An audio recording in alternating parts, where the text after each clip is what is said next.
Menurut kalian, bayar pakai kris itu simple apa ribet sob? Soalnya belum lama ini ada yang ngeluh di media sosial karena doi nggak diterima pas mau bayar pakai cash. Keluhannya sampai ditanggepin loh sama Bank Indonesia. Nih, gue ceritain pakai data.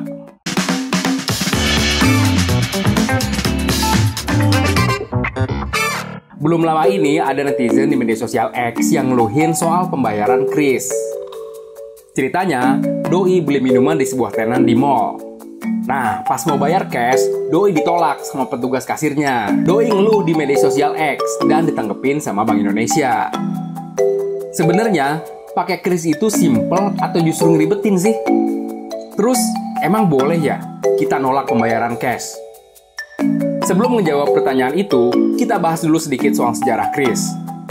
Menurut website Bank Indonesia, Quick Response Code Indonesian Standard atau KRIS adalah penyatuan berbagai macam QR di berbagai penyelenggara jasa sistem pembayaran atau PJSP menggunakan QR Code.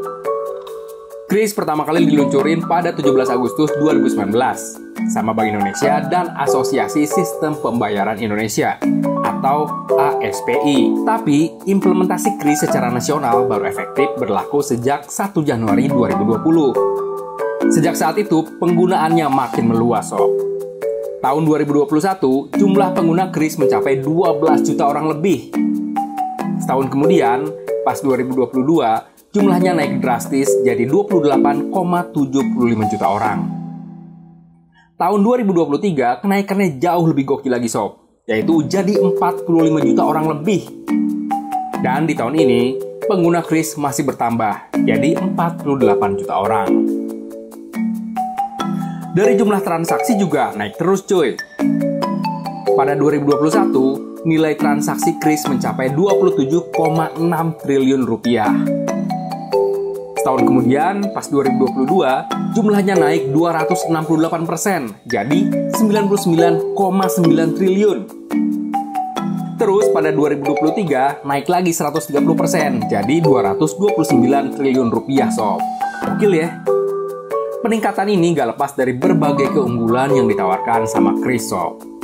Salah satu keunggulan dari KRIS yaitu kemudahan dalam bertransaksi. Dengan KRIS, kita nggak perlu lagi repot bawa duit cash. Percaya atau enggak nih, sekarang ini orang udah mulai malas bawa duit cash. Mereka lebih seneng hidup cashless. Bukan bokeh ya, tapi nggak bawa duit tunai.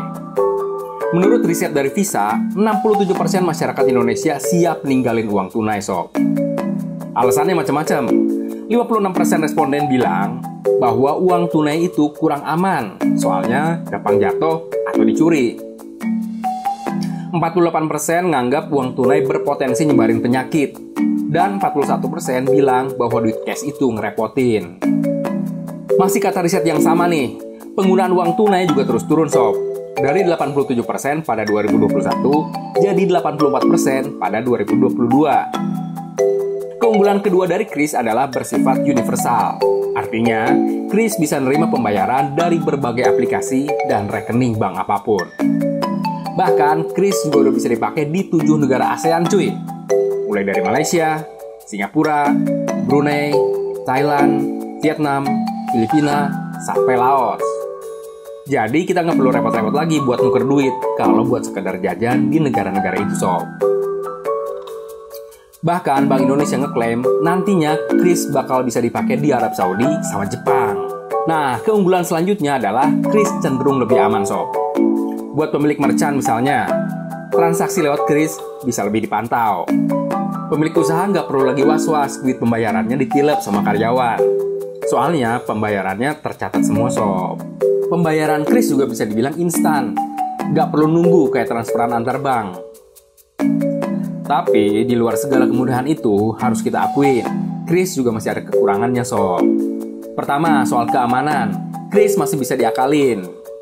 Beberapa waktu lalu, ada kasus penjaga toko yang pakai KRIS pribadi buat pembayaran. Alhasil, duit si pemilik toko malah ngalir ke rekening pribadi si pegawai.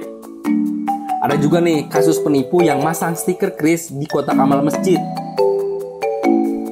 Nah, stiker KRIS, apalagi yang bersifat statis, gampang banget palsuin, coy. Jadi, pastiin lo cek dulu pas mau bayar pakai KRIS. Sebelum klik tombol konfirmasi, pastiin nama sama rekeningnya udah sesuai. Jangan asal klik aja ya. Kelemahan kedua adalah pembayaran lewat kris masih bisa kena gangguan. Salah satunya gangguan sinyal internet.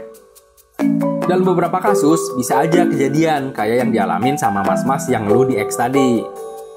Terus soal penolakan pembayaran cash, sebenarnya Bank Indonesia udah ngasih jawaban jelas tuh. Merchant atau toko gak boleh nolak pembayaran tunai. Soal penolakan ini bahkan diatur loh dalam undang-undang. Tepatnya dalam Undang-Undang Republik Indonesia Nomor 7 Tahun 2011 tentang mata uang. Di pasal 33 ayat 2 disebut bahwa setiap orang dilarang menolak untuk menerima rupiah yang penyerahannya dimaksudkan sebagai pembayaran atau untuk menyelesaikan kewajiban yang harus dipenuhi di wilayah Indonesia. Kalau ngelanggar, bisa diancam pidana loh, yaitu kurungan maksimal 1 tahun dan denda paling banyak 200 juta. Jadi kesimpulannya, metode pembayaran cashless termasuk kris emang nawarin banyak kemudahan. Tapi itu seharusnya gak menghalangi penerapan pembayaran tunai di era digital ini sob. Soalnya pembayaran tunai masih dibolehin kok dalam undang-undang. Pembayaran cashless termasuk kris harusnya bisa melengkapi, bukan membatasi. Harusnya bisa memudahkan, bukan malah nyusahin. Nah, itu kata gua. Kalau menurut lo gimana sob? Komen-komen dong. Ya udah, sekian dulu Bank Data episode kali ini. Sampai jumpa di Bank Data episode selanjutnya ya. Bye.